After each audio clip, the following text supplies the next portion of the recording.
Chapter 12. These are the decrees and laws you must be careful to follow in the land that the Lord, the God of your fathers, has given you to possess, as long as you live in the land. Destroy completely all the places on the high mountains, and on the hills, and under every spreading tree where the nations you are dispossessing worship their gods. Break down their altars, smash their sacred stones, and burn their Asherah poles in the fire. Cut down the idols of their gods, and wipe out their names from those places. You must not worship the Lord your God in their way, but you are to seek the place the Lord your God will choose from among all your tribes to put his name there for his dwelling. To that place you must go. There bring your burnt offerings and sacrifices, your tithes and special gifts, what you have vowed to give, and your free will offerings, and the firstborn of your herds and flocks. There, in the presence of the Lord your God, you and your families shall eat, and shall rejoice in everything you have put your hand to, because the Lord your God has blessed you. You are not to do as we do here today, everyone as he sees fit, since you have not yet reached the resting place, and the inheritance the Lord your God is giving you. But you will cross the Jordan, and settle in the land the Lord your God is giving you as an inheritance, and he will give you rest from all your enemies around you, so that you will live in safety. Then to the place the Lord your God will choose as a dwelling for his name, there you are to bring everything I command you, your burnt offerings and sacrifices, your tithes and special gifts, and all the choice possessions you have vowed to the Lord. And there rejoice before the Lord your God, you, your sons and daughters, your men-servants and maidservants, and the Levites from your towns, who have no allotment or inheritance of their own. Be careful not to sacrifice your burnt offerings anywhere you please. Offer them only at the place the Lord will choose in one of your tribes, and there observe everything I command you. Nevertheless, you may slaughter your animals in any of your towns and eat as much of the meat as you want, as if it were gazelle or deer, according to the blessing the Lord your God gives you. Both the ceremonially unclean and the clean may eat it. But you must not eat the blood. Pour it out on the ground like water. You must not eat in your own towns the tithe of your grain and new wine and oil, or the firstborn of your herds and flocks, or whatever you have vowed to give, or your freewill offerings or special gifts.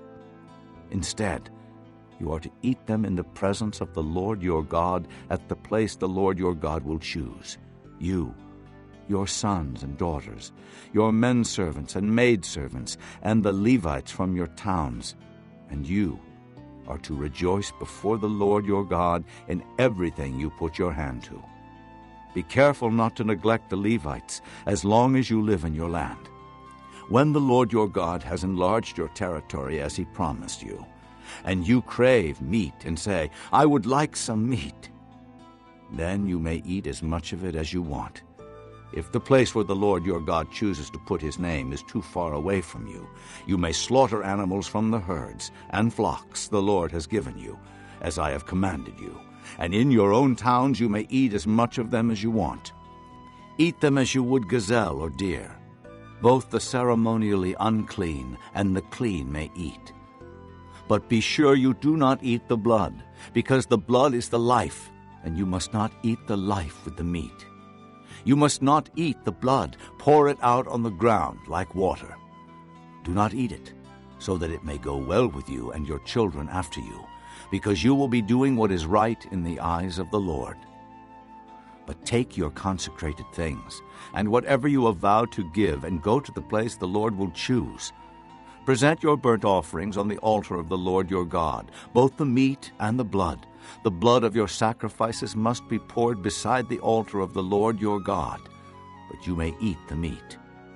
Be careful to obey all these regulations I am giving you, so that it may always go well with you and your children after you, because you will be doing what is good and right in the eyes of the Lord your God. The Lord your God will cut off before you the nations you are about to invade and dispossess. But when you have driven them out and settled in their land, and after they have been destroyed before you, be careful not to be ensnared by inquiring about their gods, saying, "How do these nations serve their gods? We will do the same." You must not worship the Lord your God in their way, because in worshiping their gods, they do all kinds of detestable things the Lord hates. They even burn their sons and daughters in the fire as sacrifices to their gods. See that you do all I command you. Do not add to it or take away from it. Psalm 97. The Lord reigns. Let the earth be glad. Let the distant shores rejoice. Clouds and thick darkness surround him. Righteousness and justice are the foundation of his throne.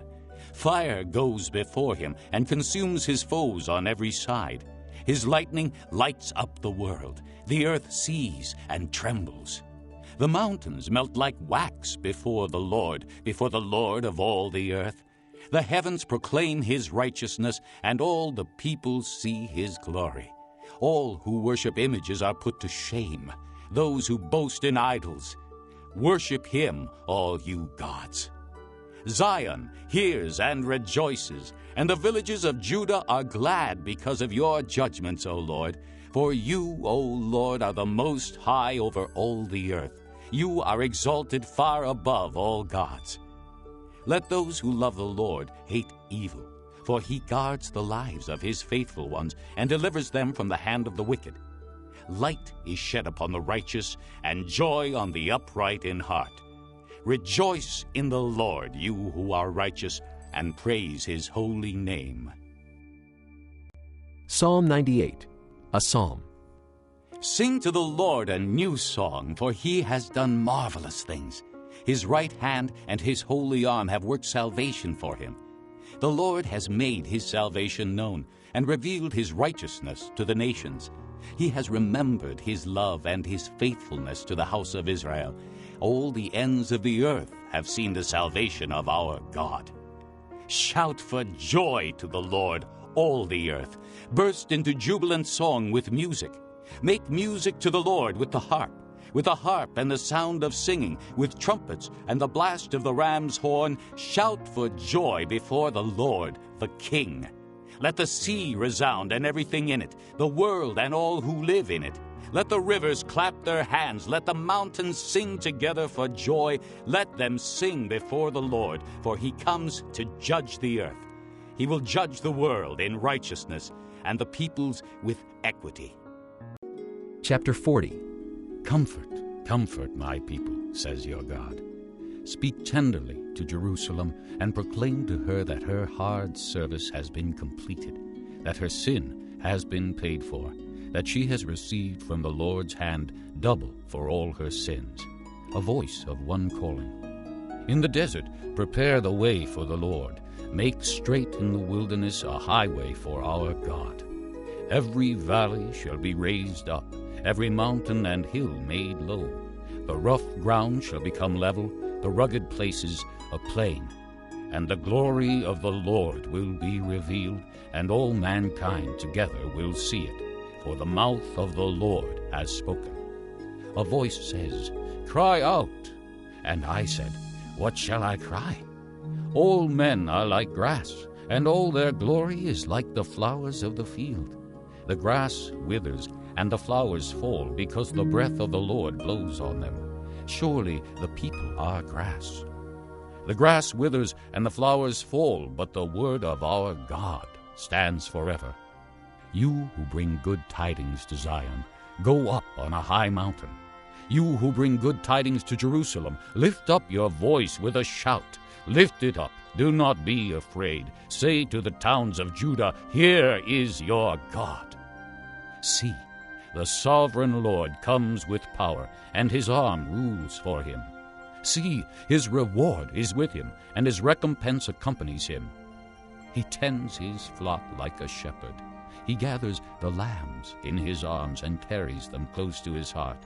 He gently leads those that have young. Who has measured the waters in the hollow of his hand, or with the breadth of his hand marked off the heavens? Who has held the dust of the earth in a basket, or weighed the mountains on the scales, and the hills in a balance? Who has understood the mind of the Lord, or instructed him as his counselor? Whom did the Lord consult to enlighten him, and who taught him the right way? Who was it that taught him knowledge, or showed him the path of understanding? Surely the nations are like a drop in a bucket. They are regarded as dust on the scales. He weighs the islands as though they were fine dust. Lebanon is not sufficient for altar fires, nor its animals enough for burnt offerings. Before him all the nations are as nothing. They are regarded by him as worthless and less than nothing. To whom then will you compare God?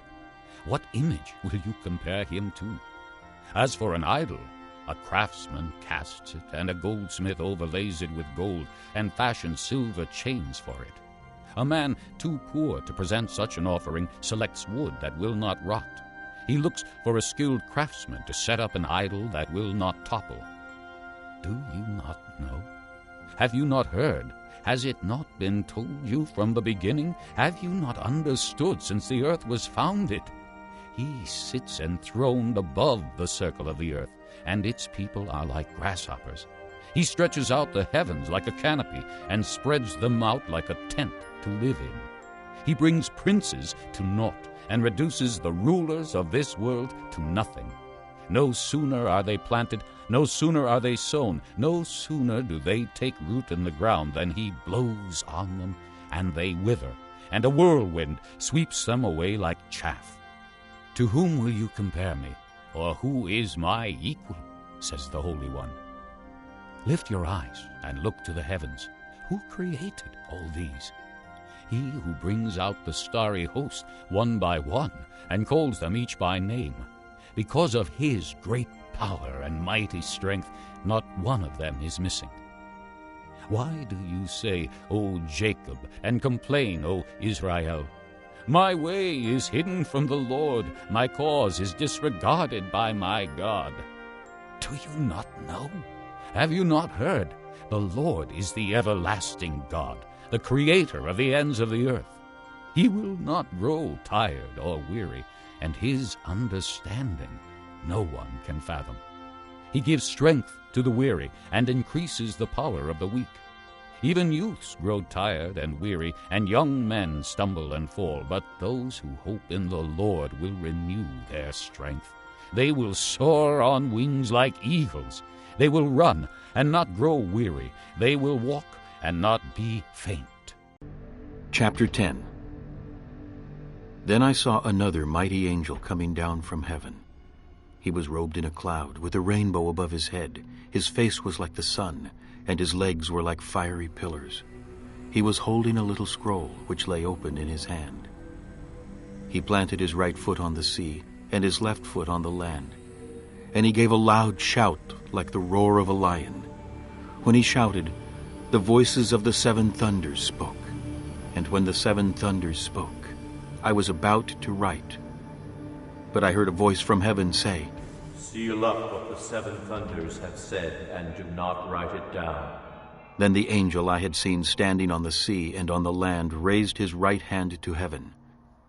And he swore by him who lives forever and ever, who created the heavens and all that is in them, the earth and all that is in it, and the sea and all that is in it, and said, There will be no more delay, but in the days when the seventh angel is about to sound his trumpet, the mystery of God will be accomplished, just as he announced to his servants the prophets. Then the voice that I had heard from heaven spoke to me once more. Go, take the scroll that lies open in the hand of the angel who is standing on the sea and on the land. So I went to the angel and asked him to give me the little scroll. He said to me, Take it and eat it. It will turn your stomach sour, but in your mouth it will be as sweet as honey. I took the little scroll from the angel's hand and ate it. It tasted as sweet as honey in my mouth. But when I had eaten it, my stomach turned sour. Then I was told, You must prophesy again about many peoples, nations, languages, and kings.